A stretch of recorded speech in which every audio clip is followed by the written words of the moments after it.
Quand le train passe, Viviane Macedo reste à quai. Dans le métro, elle doit faire face à des escaliers, à des ascenseurs en panne et au manque de solidarité.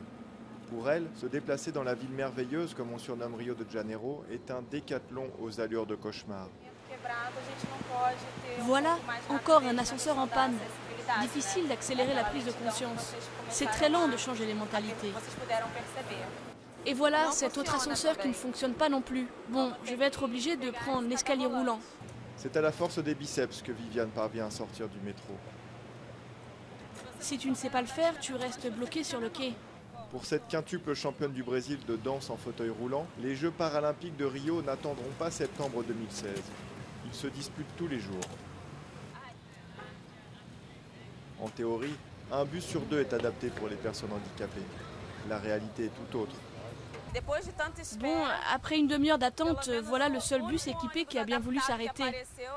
Seulement voilà, le système d'élévation ne fonctionne pas. Je ne peux pas embarquer.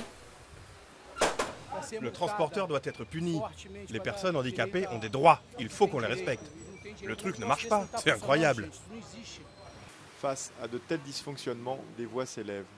Teresa Costa d'Amaral préside l'Institut brésilien pour les droits des personnes handicapées. Pour elle, l'inégalité n'épargne même pas les athlètes paralympiques qui ont connu une gloire éphémère. Parfois, l'athlète brésilien n'a rien pour se nourrir. Il n'est pas rare de voir un athlète participer à une compétition à l'extérieur, conquérir une certaine forme de gloire, mais revenir à la maison sans être reconnu comme un citoyen normal.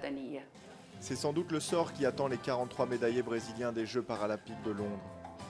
Pour le Brésil, ce succès est le cache-misère d'une situation qu'il faut améliorer d'urgence, car la ville doit accueillir 4200 athlètes issus de 150 pays.